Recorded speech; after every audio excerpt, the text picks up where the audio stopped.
नमस्कार, आपके साथ मैं हूं विद्यानाथ झा। दोपहर की नंबर 1 डिबेट ब्रह्मास्त्र में आपका स्वागत है। क्या महाराष्ट्र में एक बार फिर से ऑपरेशन टाइगर ने उद्धव ठाकरे की राजनीतिक जमीन को हिलाकर रख दिया है? कल तक जिसे सिर्फ अफवाह बताया जा रहा था, आज उसकी गूंज दिल्ली तक सुनाई दे रही है। शिवसेना यूबीटी यानी कि उद्धव गुट के कई सांसदों के अचानक दिल्ली पहुंचने के बाद से मातोश्री से लेकर दिल्ली के सियासी गलियारों तक हड़कंप मचा। सवाल सिर्फ सांसदों के पाला बदलने का नहीं है, बल्कि सवाल वफादारी, नेतृत्व और उस राजनीतिक शिकंजे का है जिसमें उद्धव गुट एक बार फिर से फंसता नजर आ। जबकि बागी सांसदों की नाराजगी की जो वजहें छनकर सामने आ रही हैं, वो सीधे उद्धव ठाकरे की लीडरशिप और उनके व्यवहार पर गंभीर सवाल खड़े कर। ऐसे में सवाल उठता है कि क्या उद्धव ठाकरे अपने कुनबे को एकजुट रखने में पूरी तरह नाकाम साबित हुए हैं? क्या ऑपरेशन टाइगर के जरिए एकनाथ शिंदे उद्धव गुट की बची खुची रीढ़ भी तोड़ देना चाहते हैं? और सबसे बड़ा सवाल, क्या विपक्षी गठबंधन इतना कमजोर हो चुका है कि वो अपने ही सांसदों का भरोसा नहीं जीत पा रहा है, अपने ही सांसदों को मिलाकर नहीं रख पा रहा है, अपने ही विधायकों को पार्टी छोड़ने से नहीं रोक पा रहा है? ब्रह्मास्त्र में आज इसी मुद्दे पर डिबेट करेंगे, लेकिन सबसे पहले एक रिपोर्ट।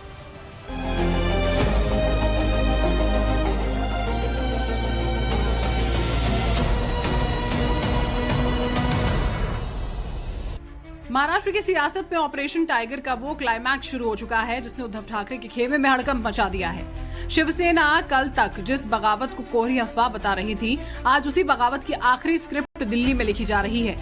मध्ये फार असंतोष आहे आणि आदरणीय एकनाथजी शिंदे साहेबांच्या नेतृत्वावरती उभाटाच्या 7 खासदारांचा विश्वास आहे।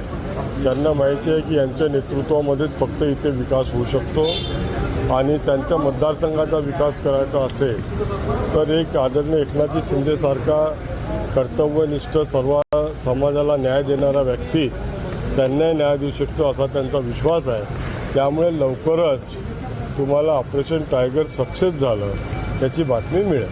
उद्धव गुट के 6 से 7 सांसद मुंबई से अचानक नॉट रीचेबल हुए और सीधे दिल्ली लैंड कर गए। सूत्र बताते हैं कि आज का दिन उद्धव ठाकरे के लिए ब्लैक वेडनेसडे साबित होने वाला है, क्योंकि शिवसेना शिंदे गुट ने एक बार फिर उद्धव की सेना को टाइगर की तरह अपने शिकंजे में कस लिया है। भारतीय जनता पार्टी का कोई संबंध नहीं। उद्धव ठाकरे जी के एमएलए, एमपी कहाँ जा रहे, क्यों जा रहे, क्यों उनको छोड़ रहे, क्यों ऐसी परिस्थिति निर्माण हुई है, इसके लिए हम भारतीय जनता पार्टी करके क्या हमारा वजूद है? पार्टी उद्धव ठाकरे जी देखे और एकनाथ शिंदे ही देखे। ये ऑपरेशन टाइगर ने ऑपरेशन गीदड़ है। सत्ता की भूख, उसकी एक मर्यादा होती है, लेकिन नरेंद्र मोदी और उनका अलायंस ये वो भूख के भी ऊपर चले गए। इसको अब वोमिटिंग आने का समय आ गया है। राजनीति में और विशेष करके हमारी जो संवैधानिक व्यवस्था जो है, लोग पार्टी को वोट करते हैं। यहाँ तो दूसरे पार्टी के चुने हुए लोगों को अपने कब्जे में लेके अपनी ताकत, सत्ता की जो मस्ती है वो दिखाने का काम किया जा रहा है। सूत्रों के मुताबिक बगावत का झंडा बुलंद करने वालों में संजय दीना पाटिल, संजय जाधव, संजय देशमुख, नागेश पाटिल अष्टिकर, भाऊ साहेब वाकचोरे और ओम राजे निम्बालकर शामिल हैं। ये उद्धव बाला साहब ठाकरे यानी यूबीटी गुट के वो सांसद हैं जिन्होंने उद्धव के खिलाफ विद्रोह कर दिया है। बताया जा रहा है कि इन सांसदों ने कल रात महाराष्ट्र में उप मुख्यमंत्री एकनाथ शिंदे के साथ एक सीक्रेट मीटिंग की और अब लोकसभा स्पीकर ओम बिरला से मिलकर अपना रुख साफ कर सकते हैं। उधर इस पार्टी में बगावत से घबरा उद्धव ठाकरे के वफादार सांसद अरविंद सावंत ने आनन फानन में लोकसभा अध्यक्ष को चिट्ठी लिखी है। मांग की गई है कि पार्टी के किसी भी सांसद के अलग गुट बनाने या किसी अन्य दल में विलय को मान्यता न दी जाए। कभी मुलाकात नहीं की तो भाई उसको एमपी किसने बनाया?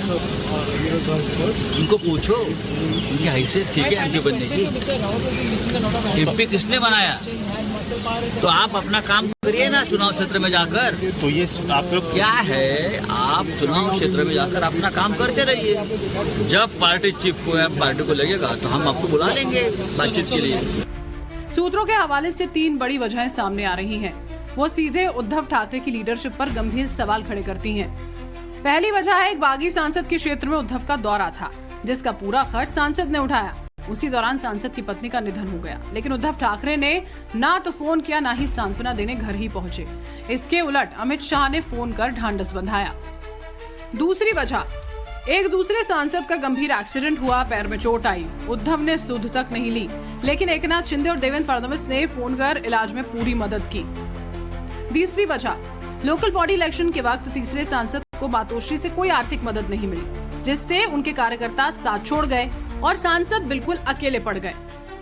एक तरफ दिल्ली में बगावत की स्क्रिप्ट फाइनल हो रही है, तो दूसरी तरफ पुणे की सड़कें और मुख्य चौराहे एकनाथ शिंदे के समर्थकों के पोस्टर्स से पट चुके हैं। इन बैनरों पर साफ लिखा है, operation tiger, just wait and watch, तैयारी पूरी हो चुकी है। उद्धव खेमे में भगदड़ के बाद सोशल मीडिया पर भी खोखे यानी कि पैसे की राजनीति को लेकर जंग छिड़ी हुई है। संजय राउत ने गंभीर आरोप लगाया कि उनके सांसद 15-15 करोड़ में बिके हैं। इस पर टीएमसी सांसद महुआ मोइत्रा ने तंज कसते हुए रिपोस्ट किया, इतने सस्ते में क्यों जा रहे हैं? हमारे वालों को तो 4 करोड़ एडवांस और हर महीने 1 करोड़ मिलते हैं। इस पर राउत ने तुरंत पलटवार किया और दावा किया, नहीं महुआ जी, मिनिमम सपोर्ट प्राइस 50 करोड़ तय हुआ है, यानी 50 खोखे, 15 करोड़ तो सिर्फ एडवांस है। इस बगावत से पूरी तरह घबराई शिवसेना यूबीटी ने आनन फानन में दिल्ली में ही संसदीय दल की इमरजेंसी मीटिंग बुलाई है। सभी सांसदों को कल सुबह 11 बजे हाजिर होने के लिए व्हिप जारी किया गया है। दूसरी तरफ कोई कानूनी कसर न रह जाए, इसके लिए एकनाथ शिंदे की लीगल टीम दिल्ली में डेरा डाले हुए है। ऐसे में बड़ा सवाल ये है कि क्या विपक्ष इतना कमजोर हो चुका है कि वो अपने कुनबे को भी संभाल नहीं पा रहा, या फिर सत्ता की मलाई काटने के लिए नेता लगातार पाला बदल रहे हैं? जवाब जो भी हो, लेकिन ऑपरेशन टाइगर का ये जख्म उद्धव ठाकरे शायद ही कभी भूल पाएंगे। Bureau report, times now, Navbharat. पहले आम आदमी पार्टी, फिर टीएमसी, अब शिवसेना, उद्धव गुट। मतलब हर पार्टी से नेता टूट कर, नेता का मतलब यह नहीं है कि कोई जिला का अध्यक्ष जा रहा है या कोई नेता चला गया जिसके बारे में मतलब इतना सोचने की पार्टी को जरूरत नहीं। भाई सांसद जा रहे हैं, विधायक जा रहे हैं, और ऐसे निकलकर जा रहे हैं कि पार्टी कुछ कर नहीं पा रही है, हाथ पर हाथ रखे बैठी है। लोग पूछ रहे हैं कि बताइए, ये नेतृत्व कमजोर है, पार्टी के भीतर घुटन महसूस कर रहे थे, जा रहे हैं, या फिर इनको लग रहा है कि भाई अब इधर कुछ बचा नहीं है, सब कुछ एनडीए की तरफ है, तो उधर ही रहने में फायदा है, या कोई अंदर खाने ऐसा कुछ बड़ा चल रहा है जिसको ये सभी सांसद सपोर्ट करना चाहते हैं और पार्टी में रहकर नहीं कर पा रहे हैं, इसलिए इनको लग रहा है कि भाई अलग हो जाना ज्यादा बेहतर है। हालांकि कहा जा रहा है कि ये ऑपरेशन टाइगर है, तो ऑपरेशन टाइगर क्या अब शिवसेना उद्धव गुट को खत्म करने पर उतारू है? और आखिर क्यों उद्धव ठाकरे की बात उनके सांसद नहीं मान रहे हैं? टीएमसी के नेता, विधायक, सांसद ममता बनर्जी की बात नहीं मानते, अरविंद केजरीवाल की बात आम आदमी पार्टी के सांसद नेता नहीं मानते। क्या चल रहा है देश में? आज इसी मुद्दे पर डिबेट करने वाला हूं। रतन शारदा राजनीतिक विश्लेषक हमारे साथ हैं, अनंत विजय जी वरिष्ठ पत्रकार हमारे साथ हैं, तौसीफ खान राजनीतिक विश्लेषक हमारे साथ हैं, डॉक्टर विवेक कोरडे प्रवक्ता कांग्रेस के हमारे साथ हैं, इत्तेखाब फारूकी शिवसेना उद्धव गुट के नेता हमारे साथ हैं, संजय सरकार टीएमसी से हमारे साथ है। आप सभी का बहुत स्वागत है। लेकिन सबसे पहले सवाल इत्तेखाब भाई आपसे है कि आपके सांसद टूट रहे हैं। उद्धव ठाकरे जब बुलाते हैं मीटिंग सांसदों की, तो बहुत सारे सांसद, आपके 4-5 सांसद कहते हैं कि भाई हम ऑनलाइन जुड़ जाएंगे, सबके पास अपना अपना बहाना होता है।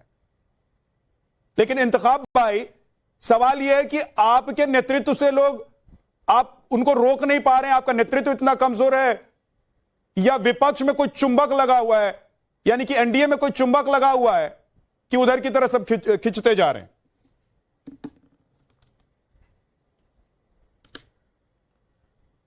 सर, आपको बताना चाहूंगा कि सारे ही जितने भी हमारे खासदार हैं और सारे लोग उद्धव जी के साथ बिल्कुल बड़े मजबूती के साथ जुड़े हुए हैं। कल भी जो बैठक थी उसमें 4 से 5 खासदार बिल्कुल उद्धव जी के साथ में थे, और जो थोड़े जो नहीं थे 4-5, क्योंकि वो कुछ किसी के घर में बेटी की शादी का बिया की तैयारी चल रही थी, किसी के घर में मेडिकल रीजन था कुछ, इस वजह से वो लोग वीडियो कॉल पे मौजूद थे बिल्कुल उद्धव जी के साथ में। और तो संजय राउत वो मेंबर ऑफ पार्लियामेंट, तो दिल्ली तो आना जाना है रहता है उनका, इस वजह से इस इंतखाब भाई, फिर संजय राउत क्यों कह रहे हैं कि 50 करोड़ बेस प्राइस है? चाहूंगा कि ठीक है, अगर देखिए पहले जो हुआ है उसके लिए वो बातें कह रहे हैं कि इस तरीके से वो अनुमान लगा रहे कि ये वो बातें सामने आ रही है, लेकिन मैं आपको बताना चाहूंगा कि सारे ही खासदार उद्धव जी के साथ बिल्कुल जुड़े हुए हैं और वो बिल्कुल उद्धव जी के साथ कभी छोड़ेंगे नहीं। आज वो जो गए भी है तो अपने पार्लियामेंट्री सेशन या जो भी उनकी मीटिंग्स होती है उनके लिए वो गए हैं, ऐसी कोई बात नहीं है। हम जो अनुमान लगा रहे इतना जल्दी कि वो पक्ष छोड़ के जा रहे हैं तो ये बिल्कुल गलत बात मानी जाएगी। उद्धव ठाकरे को क्यों ये कहना पड़ा मीटिंग में कि भाई आज मेरा वक्त नहीं है लेकिन मेरा वक्त आएगा? देखना इस तरीके से आप जाना चाहते हैं तो जाइए आराम से, खुशी खुशी जाइए। देखिए उद्धव जी तो हमेशा ये बोलते हैं कि जिसको जाना है उसको वो रोक रहे नहीं है, बिल्कुल। लेकिन ये मातोश्री एक ऐसी जगह की जहां 2 जाते हैं तो 10 आते हैं, तो उद्धव जी को बिल्कुल पता है कि वो महाराष्ट्र में उनकी क्या पकड़ है और लोग उनको कितना चाहते हैं। इंतखाब भाई, पिछली बार जो विधायक गए उसके बदले कितना है? 2 के बदले 10 आप कह रहे हैं, रेशियो 2 का 10 है, तो कितने आए वापस लौट के? देखिए क्योंकि मैंने बताया कि मेडिकल रीजन की वजह से और कुछ लोगों के घर में शादी फंक्शन का प्रोग्राम था, कोई 1-2 खासदार जी के इसमें, तो इसके लिए वो वीडियो कॉल पे रहे, सामने थे बिल्कुल वो, और बाकी जो बैठक में मौजूद थे वो भी थे। तो ऐसी कोई बात नहीं, हम अनुमान लगा रहे कि वो लोग दिल्ली जा रहे हैं तो ऐसा कुछ बात है, कुछ सांसद मिलने जा रहे हैं। ऐसी कोई बात नहीं है। 2 दिन पहले आदित्य जी का, ओम बिरला जी से आपके कुछ सांसद मिलने जा रहे हैं, आपको मालूम है? क्या कहा आपने? ओम बिरला जी से आपके कुछ सांसद मिलने जा रहे हैं, आपको मालूम है? जी देखिए आपको बताना चाहूंगा कि पार्लियामेंट वो सारे मेंबर ऑफ पार्लियामेंट से, तो दिल्ली तो बिल्कुल वो इसी के लिए जीत के गए कि वो दिल्ली में उनकी बैठक होती है, दिल्ली में ही पार्लियामेंट में उनका काम होता है, तो इसलिए वो दिल्ली आते जाते। अगर उसके लिए हम अनुमान लगा रहे कि वो पक्ष छोड़ के जा रहे हैं तो ये गलत बात मानी जाएगी, ठीक है ना? क्योंकि आप लोग निश्चिंत हैं काफी कि कुछ नहीं हो मजबूती रहा के साथ उद्धव जी के साथ जुड़े हैं। तो संजय राउत इतना तूफान क्यों काटे हुए हैं? बिल्कुल, हमें तो पूरा कॉन्फिडेंस। देखिए क्योंकि मीडिया जो है वो इस तरीके से सवाल उठा रही है कि भैया ये लोग है तो कहाँ है, क्यों मीटिंग में नहीं है, ये सारी चीजें सामने आ रही है, इस वजह से इन बातों का जो है ये ऐसा है। लेकिन ऑपरेशन वुल्फ की बात कहां से आ गई? ये मीडिया ने कर दिया कि आपके नेता नहीं कहा। बिल्कुल कनेक्टेड है। ऑपरेशन टाइगर के बदले ऑपरेशन वुल्फ की बात मीडिया ने की। सवाल उठने लगे ना कि क्योंकि देखिए आपको बताना चाहूंगा कि ये जो 4-5 सांसद जो नहीं थे सामने मौजूद, इसके बाद से ये सारी चीजें उठने लगी। लेकिन अभी आप कह रहे हैं कि सारे के वो 4-5 सांसद जो नहीं थे उनके घर पे इतना इंपॉर्टेंट काम था कि उद्धव ठाकरे मातोश्री से बुला रहे हैं। आप जान रहे हैं उद्धव ठाकरे अगर मातोश्री से बुलाएंगे तो डिबेट छोड़कर आप भाग जाएंगे यहां से, और सांसदों को बुलाएंगे तो कहेंगे कि हमारे घर पे बहुत जरूरी काम है। बिल्कुल सही बात है ना? और वो आएंगे नहीं, ऑनलाइन जुड़ेंगे। नहीं, और एक तो आया भी नहीं। देखिए वो एक सांसद तो आया भी नहीं, वो क्यों नहीं आए बताइए? देखिए ऑनलाइन भी नहीं जुड़े। देखिए वो सब सांसद है, ऐसी कोई बात नहीं है, बड़ा ओहदा है उनका, और उनके भी कुछ प्रोग्राम्स होते हैं, उनके भी कुछ फैमिली फंक्शन, मैं ये मान लूं, कोई बात नहीं है। इंतखाब भाई, मैं ये मान लूं कि आप लोग जो आरोप लगता है आप लोगों के ऊपर, विपक्ष के ऊपर, कि बिना मतलब में आप लोग सिर्फ हल्ला मचाते हैं, नैरेटिव सेट करते रहते हैं बीजेपी के खिलाफ, वही नैरेटिव आप लोग फिर से सेट कर रहे हैं, आपके नेता सेट कर रहे हैं, या कांग्रेस शिवसेना के जो उद्धव गुट के नेता बोल रहे हैं सिर्फ और सिर्फ माहौल बना रहे, कुछ नहीं है, हवाबाजी है सब। देखिए कोई सोचेगा कि उद्धव जी की शिवसेना को डैमेज है या डैमेज हुआ, ऐसी बात नहीं है। सारे लोग जुड़े हुए हैं और बिल्कुल वो उद्धव जी से कनेक्टेड है। अभी कमाल की बात है, रतन शारदा जी था, लाखों की तादाद में पब्लिक आई पूरे महाराष्ट्र से, लोग उनको चाहते हैं, उनको प्यार करते हैं, ऐसी बात नहीं है कि लोग उनको छोड़ के जा रहे हैं, ऐसा अनुमान लगाना गलत बात है। रतन शारदा जी, इसका मतलब ये तो विपक्ष का गुब्बारा है, सारे लोग कनेक्टेड है उद्धव जी से, और वो फोन पे भी और उस पर मौजूद है। इसका मतलब रतन शारदा जी, इसका मतलब ये है कि अभी भी विपक्ष जो है माहौल बना रहा है, तो इनको डर ये लग रहा है कि कहीं छोड़कर चले जाएंगे, उससे पहले माहौल बना लो, या सच में छोड़कर जा रहे हैं? आप लोगों के पास भी कोई जानकारी है क्या सर? मुझे बड़ा संतोष है कि शिवसेना के यहाँ जो प्रवक्ता आए हैं उनको बड़ा विश्वास है कि उनका कोई व्यक्ति को छोड़ के नहीं जा रहा, वो उद्धव ठाकरे के साथ है। ये विश्वास शिवसेना के लिए अच्छा है। सच्चाई कुछ और है, हम जानते ही हैं। अब सर, जब से उद्धव बने हैं शिवसेना के प्रमुख, तो अब मैं कहूँगा कि वो राहुल गांधी के महाराष्ट्र के वर्जन है। फर्क इतना है कि उनका उत्तराधिकारी है, राहुल गांधी उत्तराधिकारी नहीं है। लेकिन आप सोचिए, मैं खुद व्यक्तिगत रूप से इस तरह के तोड़फोड़ के विरुद्ध हूं। मैंने एनसीपी को बीजेपी के साथ आने का विरोध किया था, खुलकर लिखा था मैंने, क्योंकि किसी प्रकार से विचार मिलते नहीं थे। लेकिन शिवसेना का अपने आप में टूट, अभी लोग टीएमसी के साथ कंपेयर करते हैं, टीएमसी से कंपेयर मत करिए। टीएमसी के अंदर जो सारे चुने गए नहीं चुने गए, उनको पता था किस तरह के अत्याचार 15 साल उन्होंने किए, और उस अत्याचार के विरुद्ध वहां के लोगों का रोष, उसके डर के मारे लोग पार्टी छोड़ा, उनको पता कुछ बचा नहीं है।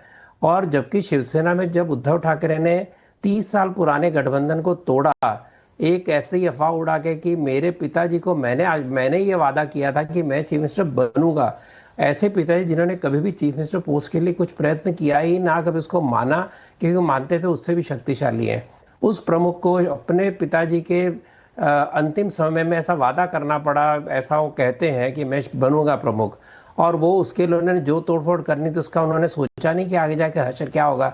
सोचना चाहिए था ना। वो फेसबुक चीफ मिनिस्टर बने रहे। आज जो फेसबुक के मिनिस्टर, फेसबुक नेता है, उनके लोग एक एक करके छोड़ रहे हैं, और अगर वहां जा रहे हैं और कुछ हो नहीं रहा, तो संजय राउत इस जिस तरह की अपना झाग उगल रहे हैं, वो क्यों उगल रहे हैं? कुछ तो प्रश्न होगा ना मन में कि क्यों इस प्रकार से उगल रहे हैं। और देखिए, ये बताता है कि परिवारवाद की सीमाएं अगर आपने को सिद्ध नहीं कर सके, तो चाहे ठाकरे हो, चाहे राहुल गांधी हो, चाहे अभिषेक हो, चाहे हुड्डा हो, चाहे अभिषेक बनर्जी जो हो, क्योंकि आपको मौका तो मिल जाएगा शीर्ष पे जाने का, उसके बाद आपको अपने आप को सिद्ध करना पड़ेगा। उसमें उद्धव पूरी तरह विफल हुए हैं, इसके कारण सारा कुछ हो रहा है। उसका दोष किसी और के मत्थे पे बनना, तो इसका मतलब ये है कि शिवसेना ने तो माहौल बनाना इसलिए भी शुरू कर दिया होगा कि हो सकता है कि उद्धव ठाकरे को ये लग रहा होगा कि भाई जब मीटिंग में बुलाने से नहीं आ रहे हैं, तो कल हाथ छोड़कर भी चले जाएंगे, पार्टी छोड़कर भी चले जाएंगे, पार्टी तोड़कर भी चले जाएंगे, तो मैं क्या ही कर लूंगा। इसलिए शिवसेना या संजय राउत परेशान होंगे। लेकिन डॉक्टर विवेक, आप लोग आग में घी क्यों डाल रहे हैं? आप लोग क्यों बिना मतलब में एक नैरेटिव सेट कर रहे हैं, जब शिवसेना के नेता प्रवक्ता बैठकर कह रहे हैं कि भाई हम लोग निश्चिंत हैं, उद्धव ठाकरे निश्चिंत हैं, उद्धव ठाकरे को सुनने के लिए लाखों लोग आते हैं और उनकी पार्टी का कोई नेता उनसे दूर जा ही नहीं सकता है। देखिए, क्योंकि हमें ये जो भारतीय जनता पार्टी है ना, इनको हम काफी अच्छे से जानते हैं। इनकी घोषणा है 1 नेशन 1 इलेक्शन, लेकिन दरअसल वो इस देश में 1 नेशन नो इलेक्शन करना चाहते हैं। देश के सामने इतने बड़े बड़े प्रश्न पड़े हैं। हमारे प्रधानमंत्री जी का हर रोज अपमान कर रहा है वो ट्रंप। यहां महंगाई और बेरोजगारी से युवक परेशान है। बीच में नहीं, आप राजकीय विश्लेषक हैं, आप प्रवक्ता मत बनो, आप बीजेपी के प्रवक्ता मत बनो, उनको बीच में नहीं बोलना, बीच में नहीं बोलना, आप सही बात करिए ना। आपको सही बात करने वाले बोलने वाले आप एंकर है क्या? आप एंकर है? आप राजनीतिक विश्लेषक है, विश्लेषक रहिए। देखिए, मुझे कहना यह है कि इस देश में बेरोजगारी के, नीट के कितने समस्याएं हैं, और ये जो सरकार है ये पार्टियां तोड़ने के लिए उताविल है। मैं तो ये कहता हूं, आपको तोड़ा, टीएमसी को तोड़ा, क्यों तोड़ रही है? अब ये शिवसेना को तोड़ने की कोशिश चल रही है। क्यों तोड़ रही है सर? कोई मेजोरिटी में नहीं है क्या? नहीं, मैं वही तो मैं बता रहा हूं, आप मुझे बोलने दो। देखिए, ये जो पार्टी है, ये पार्टी आरएसएस से बनी है, और उनका जो एक ही तत्व है वो एक चालकानुवर्तित्व है। और भारतीय संविधान में जो फेडरल स्टेट की कल्पना है, उस कल्पना के ये विरोधी है। ये भारतीय संविधान के विरोधी पार्टी है।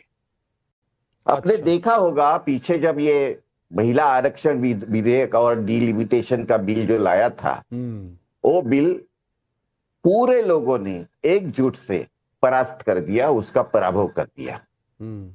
और बीजेपी की ये मंशा है कि हमें कौन पराभूत करने वाला है। हम तो यहां के दादा है, जैसा वो अमेरिका का दादा ट्रंप है ना, वैसे यहां को 56 इंच वाला जो नॉन बायोलॉजिकल पुरुष है वो यहां का दादा है, और ये दादागिरी वो करना चाहते। और आप लोग दादा अगर यहाँ जो राजनीतिक विश्लेषक बैठे उनको मालूम नहीं होगा। विवेक जी, तो आप लोग मतलब आप लोगों में इतनी हिम्मत नहीं बची हुई है कि कोई अगर दादागिरी देश में कर रहा है तो उससे लड़ सके। आपको नेता हम तो भाग रहे लड़ कि रहे। नहीं मुझे उधर जाना है, उधर जाना है, देखिए, उधर जाना है। पूरे निश्चिंत रहिए, भारतीय संविधान हाथ में लेकर उसकी रक्षा के लिए हम प्रतिबद्ध आप हैं। ये बताइए, और बीजेपी को जितनी जिसके चाले घर में करने चोरी हो रही है, जिसके घर में चोरी हो रही है शिवसेना उद्धव गुट, वो उसके प्रवक्ता बैठकर कह रहे हैं कि भाई हम लोग तो निश्चिंत हैं। आप लोग क्यों आग लगा देखिए, रहे हैं सर विवेक जी देश में? क्यों राजनीतिक माहौल खराब कर रहे हैं? हम कोई आग नहीं लगा रहे हैं। उनके प्रवक्ता क्या बोलते हैं उनका मत है, लेकिन भाजपा के जो एक प्रवक्ता है, शिंदे गुट के जो एक प्रवक्ता है, वो क्या बोल रहे हैं उसके ऊपर तो ध्यान देना। हम किसके ऊपर ध्यान देंगे? हम जो शिंदे गुट का जो प्रवक्ता है उन्होंने ये कहा कि शिंदे के नेतृत्व पर इन लोगों का विश्वास निर्माण हो गया है और हिंदुत्व के रक्षण के लिए कुल मिलाकर बात यह है कि कांग्रेस को अपने पर विश्वास नहीं है। एक मिनट डॉक्टर विवेक है, उस देश में संविधान नष्ट करने के लिए जो जो करना पड़ता है वो ये बीजेपी कर रही है। अनंत विजय जी, उसी के तहत एक चाल है। 10 सेकंड मुझे देंगे, 10 सेकंड। जी बोलिए सर। हाँ, देखिए, कांग्रेस के जो प्रवक्ता बोले मुझे हंसी आ रही है। महाराष्ट्र में बीजेपी को से तोड़कर सरकार बनाने का काम कांग्रेस ने किया। गोवा में बीजेपी को तोड़ के सरकार बनाने का, उसको मुख्यमंत्री बना के कांग्रेस ने किया। झारखंड में वहां के नेता को उठा के उन्होंने वहां उसको मुख्यमंत्री बनाया। इसलिए इनके तो मुझे शोभा नहीं देता ना। जो शस्त्र आपने उपयोग किए तो सारे सत्य हैं, दूसरा करे तो बड़ा सत्यानाश है। तो ये ऐसा क्या मुझे बोलने दो, अभी मुझे बोलने दो। गोवा में क्या किया? गोवा में किसने किसको तोड़ा?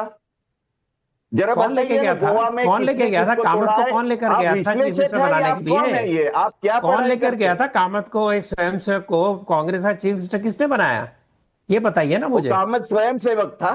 अरे क्या बात कर रहे हैं? वो खुद कहता है, खुद कहता है। वो बीजेपी का तो था ना, आपका तो नहीं था ना। दिव्य ज्ञान है, आपने बनाया ना उसको। आप कांग्रेस को विरोध करने के लिए यहाँ आए हैं। आपके पाप आपके सामने धुल रहे हैं, आप उसमें आश्वस्त रहिए। अच्छा सर, अभी गोवा पर नहीं जाते हैं, शिवसेना उद्धव पर रहते हैं। गोवा किसने निकाला? गोवा इन्होंने नहीं, मैं नहीं ले जा रहा हूँ। मैं इनको ये कहना चाहता हूँ, डिरेल हो जाएगी डिबेट। मैंने आपकी कमजोर हाथ रखा। मैंने आपकी डॉक्टर विवेक जी एक सेकंड, डिरेल हो जाएगी, वक्त जाया होगा, फायदा नहीं होगा। मैं वापस आऊंगा आपके पास। एक बार अनंत विजय जी के पास मैं जा रहा हूं। अनंत जी, मुझे ये बताइए, शिवसेना के प्रवक्ता बैठे हुए, उद्धव गुट के प्रवक्ता बैठे, वो कह रहे हैं कि वो निश्चिंत है, उनको कोई दिक्कत नहीं है। संजय राउत माहौल बना रहे हैं कि भैया बेस प्राइस ही 50 करोड़ है। टीएमसी के नेता कह रहे हैं कि भैया हर महीने 1 करोड़ का भी ऑफर है, बेस प्राइस जो है वो सो है ही। दूसरी तरफ यह है कि भाई मॉनसून का सेशन आने वाला है, उससे पहले ऐसा लग रहा है कि आंधी तूफान बारिश हो रही है। चारों तरफ माहौल ऐसा बना हुआ है कि सब टूट रहे हैं और टूट टूट के कोई अलग धड़े में चले जा रहा है, कोई इधर आने की कोशिश कर रहा है, एनडीए में शामिल होने की कोशिश कर रहा है। कुछ तो नेता ऐसी पार्टी के साथ भी जुड़ जा रहे हैं जिसका बहुत नाम भी नहीं है। क्या चल रहा है सर देश में? कोई क्षेत्रीय पार्टी बचेगी कि नहीं बचेगी? विद्यानाथ जी, मैं बहुत ध्यान से उद्धव ठाकरे वाली शिवसेना के प्रवक्ता का बयान सुन रहा था। मुझे लगा उनको थोड़ा अपडेट होने की आवश्यकता है। सूत्रों के हवाले से अपुष्ट खबरें इस प्रकार की चल रही हैं कि उनके 6 सांसदों ने ओम बिरला को पत्र सौंप दिया है। तो इसके बाद भी अगर वो निश्चिंत है तो ये निश्चिंतता तो राजनीति के लिए उचित नहीं कही जा सकती है। मुझे लगता है रतन सारदा जी ने बहुत अच्छी बात कही कि सोशल मीडिया पर जो राजनीति करने वाले नेता हैं वो संकट में है। देखिए, ममता बनर्जी अपने अलहदा कारणों से संकट में थी। जितने लोग गए सब ने कहा, सरकार साहब भी बैठे, संजय सरकार जी बहुत अच्छे और संजीदा व्यक्ति हैं, उन्होंने भी इस बात को स्वीकार किया है, परोक्ष रूप से स्वीकार किया कि अभिषेक के कारण ममता बनर्जी संकट में पड़ी हैं। ये इसलिए हर बात के लिए भारतीय जनता पार्टी को दोष देना मुझे लगता है उचित नहीं है। अपने गिरेबान में झांकने की आवश्यकता है, इंट्रोस्पेक्शन करने का समय है कि क्यों उनके दल के लोग छोड़ के जा रहे हैं। किसी ने इस पर विचार नहीं किया। देखिए, उद्धव ठाकरे जी को क्यों छोड़ के जा रहे हैं? उद्धव ठाकरे जी इनएक्सेसिबल है अपने सांसदों के लिए। लोग बताते हैं कि वो किसी से मिलते ही नहीं है। बाला साहब ठाकरे की बात अलग थी, उन्होंने एक संघर्ष करके अपना वो मकाम हासिल किया था कि अगर वो तब के मुहावरे अगर आप उद्धव जी पर लगाएंगे तो वो लागू नहीं होता। बहुत लोगों के लिए काम किया है, वो हमेशा जनता के बीच में रहे और अरे रुको इसी भाई, के लिए रुको लोग भाई, उनको महाराष्ट्र रुको में भाई, मुंबई रुको में भाई। लोग चाहते हैं। खान तो साहब, इसलिए रुको कोई ना, बात नहीं है, जो रुको आप ना, कह खान रहे हैं ये साहब। बिल्कुल गलत बात है। खान साहब, और थोड़ा सा उनके रुको। नेता उनको बहुत जी, फारूकी जी, मजबूती के हाँ, साथ सर, उनके एक साथ एक जुड़े मिनट, हुए ये हैं। पता एक चल मिनट, रहा है बिल्कुल उनके गलत नेता बात है उनको जो आप कितना कह रहे हैं प्यार कि करते लोगों हैं, को इसलिए यहाँ सब भाई, छोड़ के एक एक जा रहे हैं, सभी एक एक बारी करके, बारी। जैसे ये बिल्कुल तो गलत नेता बात है। किसको कितना प्यार करते हैं ये तो उनके साथ रहने से खान साहब पता चलता है। मैं अपनी बात कर लूं, आपके बीच में मैं बोला नहीं था। तो मुझे लगता है कि अपने नेताओं को अपने गिरेबान में झांकना चाहिए। और ये डिक्टेट पुराने जमाने की बात हुई कि मातोश्री से किसी को कॉल चला जाए तो उसकी हैसियत नहीं थी कि वो मना कर दे। मातोश्री का वो दबदबा बाला साहब, आदरणीय बाला साहब ठाकरे जी के साथ समाप्त हो गया। उसके बाद जिस प्रकार से उद्धव जी और उनके पुत्र आदित्य जी ने राजनीति की, और जो नेताओं को लग गया कि बाला साहब ने जिसके लिए शिवसेना बनाई थी वो तो परिवारवाद हो गई, कि उद्धव आ गए, उद्धव के बाद भाई राज ठाकरे का भी तो कोई क्लेम था ना, राज ठाकरे को दरकिनार कर दिया गया। उद्धव आ गए, उद्धव के बाद उन्होंने स्पष्ट बता दिया कि आदित्य आप सबका नेता है। तो इन सब ममता जी ने अनंत वही कर विजय दिया जी। कि अभिषेक आपका नेता अनंत है। विजय जी, आप इतने वरिष्ठ पत्रकार हैं, अंदर की खबर भी रखते हैं, आपने अभी अपडेट भी किया शिवसेना के प्रवक्ता को। एक चीज बताइए कि इन सब के पीछे कुछ बड़ा प्लान चल रहा है क्या मॉनसून सेशन को लेकर? देखिए, प्लान तो सतह पे सबको दिखाई दे रहा है और सब लोग वही अंदाजा लगा रहे हैं, लेकिन वो मुझे नहीं लगता कि अभी वो बड़ी दूर की कौड़ी लेके आए कि डिलिमिटेशन बिल और महिला आरक्षण को पास करना, इसलिए 2/3 बहुमत एनडीए को होना चाहिए। अगर ये सारे लोग भी आते हैं तब भी 30-35 लोगों की संख्या कम पड़ेगी। तो मतलब वो कैसे होगा ये बहुत, लेकिन ये ठीक है कि जो भी हो रहा उसका उद्देश्य और विधेय होता है। जो लक्ष्य हमारे सामने है या जो लक्ष्य किसी दल के सामने, वो लक्ष्य अगर ठीक है तो राजनीति में तो देखिए इस तरह के दांव पेच चलते रहते हैं। वो 1952 के चुनाव से हमने देखा है कि अवसरवादिता का दूसरा नाम ही राजनीति है। सरकार तोड़ना, सरकार बनाना, पार्टी से कुछ नेताओं को इधर उधर कर देना, ये सब तो चल रहा था। पार्टी खत्म कर दे रहे हैं। बताइए, टीएमसी खत्म कर दिया है ना। टीएमसी में अब गिनती पर, उंगली पर गिनती के वो पुराने नेता और लोग बचे हुए हैं। टीएमसी से अलग होकर एक नई टीएमसी खड़ी होने की तैयारी में है। उधर शिवसेना पहले ही टूट चुकी है। इधर आम आदमी पार्टी को लेकर कह रहे हैं कि पंजाब में आम आदमी पार्टी भी टूट जाएगी। तो सर कुछ बचेगा ही नहीं। लेकिन सवाल यह है कि उद्धव ठाकरे पर आरोप लगे कि उन्होंने आइडियोलॉजी से कॉम्प्रोमाइज कर लिया। बाला साहेब ठाकरे की जो आइडियोलॉजी थी, उस आइडियोलॉजी को उन्होंने ताक पर रखकर सत्ता में बैठने के लिए, सत्ता की कुर्सी हासिल करने के लिए उन्होंने कुछ भी कर दिया। इसीलिए बहुत सारे नेता और उनके जो चाहने वाले थे नाराज हो गए। लेकिन संजय सरकार, आप लोगों को लग रहा है कि ये कोई बड़ा ऑपरेशन चल रहा है और इस ऑपरेशन में पहले टीएमसी, आम आदमी पार्टी और अब महाराष्ट्र में शिवसेना, उद्धव। विद्यानाथ जी, संजय जी, ना कोई ममता को कोई प्यार करता है, ना कोई उद्धव को कोई प्यार करता है। मैं आपको हकीकत बताता हूँ। एक मिनट सुनिए, बहुत इंटरेस्टिंग बात बता रहे हैं संजय जी। मैं सिर्फ ये कह रहा हूं कि संजय जी के जाने के पहले बस ये याद करिएगा कि 15 वर्ष पहले जब ममता बनर्जी आई थी तो लेफ्ट किस प्रकार खत्म हो गया उसके बाद। बस अब आप बोल सकते हैं सर। बोलिए संजय जी। ना कोई ममता को प्यार करता है, ना उद्धव को कोई प्यार करता है। कोई किसी को प्यार नहीं करता। अगर किसी को प्यार करता तो मौसम ऑफर को प्यार कर रहे हैं। कैसे मौसम ऑफर? यहाँ पर अगर सोच लीजिए, अब टीएमसी और बीजेपी में रह के, शिवसेना में रह के क्या फायदा हुआ? कुछ फायदा नहीं है। एक स्टेट में पावर में नहीं है, सेंट्रल में पावर में नहीं है। अगर डबल इंजन को सरकार रहेंगे तो मजा आ जाएंगे। डबल इंजन को सरकार मतलब डबल डबल मलाई। आप समझ सकते हैं ना, डबल डबल मलाई। और तो बीजेपी क्या कर रहा है? चटोरे हैं क्या कि जहां देखते हैं मलाई वहीं चाटने लग जाते हैं? सुनिए ना, आप सुन लीजिए ना। अरे भाई विद्यानाथ जी, अब तो नाम तो विद्या भी है, नाथ भी है। विद्या का मतलब जो आपको सरस्वती का दान, और नाथ का मतलब भोलेनाथ के दान, दोनों तो एक ही साथ में आपको नाम में है भाई साहब। आप सुन लीजिए, साथ में जहाँ है की कराई छे की खाई छे बाद में बोलेंगे। और इन दिनों तो संजय का ही बोलबाला है सर। आपके नाम में भी संजय है। आप 10 योजन देख सकते हैं। अभी इतना बता दीजिए कि मानसून सेशन तक क्या होगा?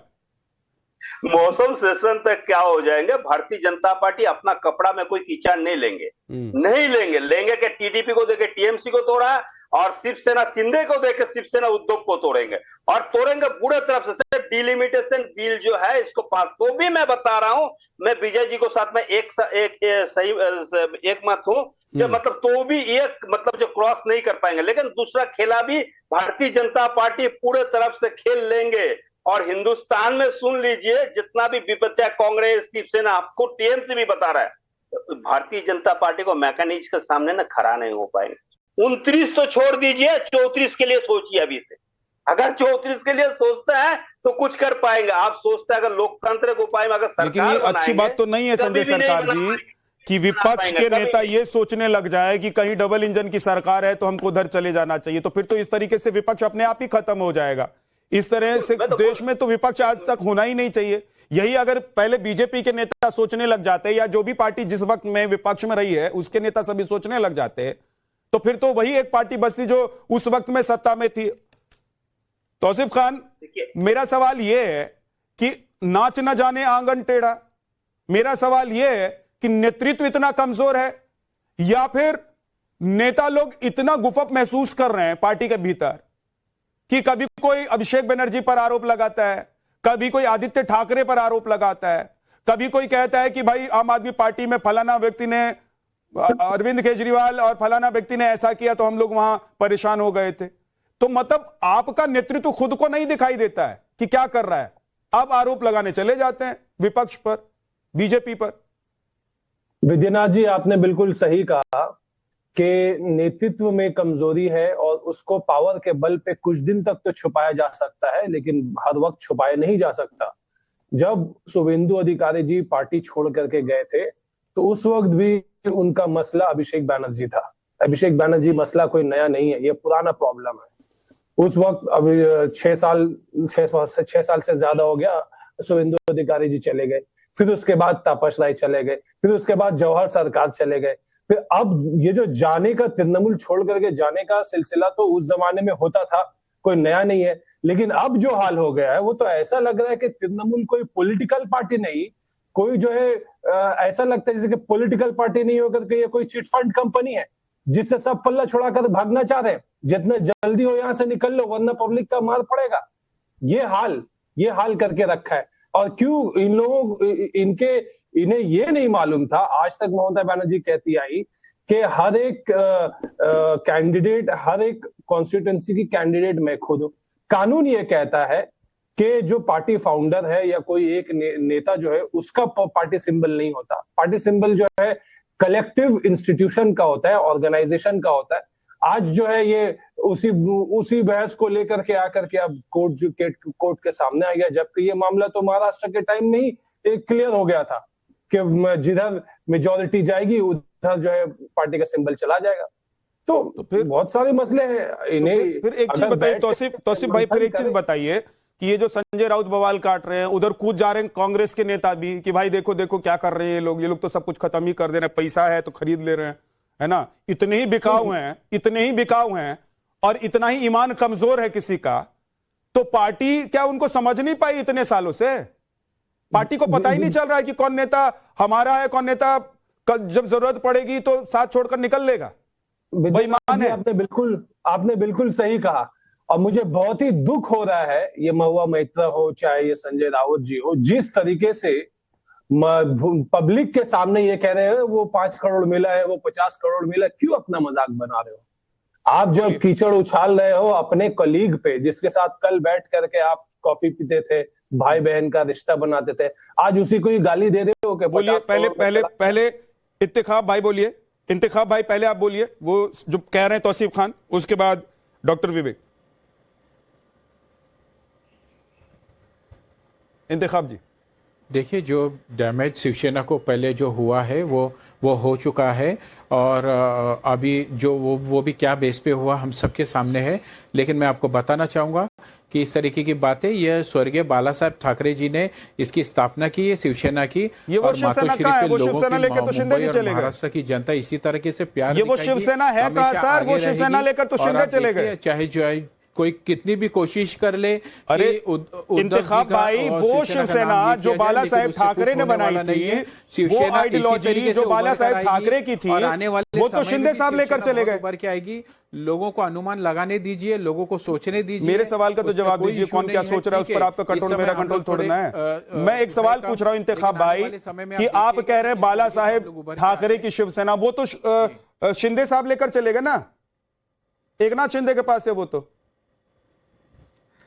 देखिए, सबको पता है कि उद्धव जी ही की ही शिवसेना है और उद्धव जी और आदित्य जी की शिवसेना है जो स्वर्गीय बाला साहब ठाकरे की ने स्थापना की है और उसी पे सारे शिवसैनिकों का जो है विश्वास है और हम जितने भी है मुंबई और महाराष्ट्र की जनता उनको चाहती है। यही दिक्कत और आप लोग सब अभी जो भी आ रहे हैं जा रहे हैं उनकी बात उनसे कुछ ये नहीं है। आप लोग आंख बंद करके इसी तरह मोहब्बत आप लोग इंतखाब भाई आंख बंद करके जीना चाहते हैं। आप इस गलतफहमी में रहना चाहते हैं कि जैसे बाला साहेब ठाकरे थे वैसे उद्धव ठाकरे हैं, जैसे बाला साहेब ठाकरे की आइडियोलॉजी के साथ उनके पीछे लोग चल पड़ रहे थे वैसे उद्धव ठाकरे के पीछे लोग चल पड़ रहे हैं। ऐसा नहीं है, वक्त बदल गया है, आइडियोलॉजी आप लोगों की बदल गई है। आप लोगों ने कांग्रेस से हाथ मिला लिया, तभी देश और महाराष्ट्र के लोग समझ गए थे कि आप लोग वो बाला साहेब ठाकरे की पार्टी नहीं, इसीलिए तो एकनाथ शिंदे ने पार्टी तोड़ दी और आसानी से टूट भी गई आपकी पार्टी। और अब जो सांसद हैं क्या कुछ बड़ा होने वाला है? और ये जो अलग अलग पार्टी के सांसद हैं उनको लग रहा है कि भाई हम इस पार्टी में रहकर तो ये नहीं हो पाएगा देश में, है ना। इसीलिए हमको यहां से अलग होना पड़ेगा क्योंकि मुझे देश के लिए सोचना है। राजनीति तो हम करते ही हैं 5 साल तक जब जीत कर आते हैं तो, लेकिन एक बार देश के लिए सोचना है। क्या यही वजह है कि तमाम अलग अलग राज्यों में हम जो देख रहे हैं, चाहे वो आम आदमी पार्टी हो, चाहे टीएमसी हो, चाहे शिवसेना हो, इसके सांसद और विधायक टूट रहे हैं। बहुत बहुत शुक्रिया आप सभी मेहमानों का हमारे साथ जुड़ने के लिए। ब्रह्मास्त्र में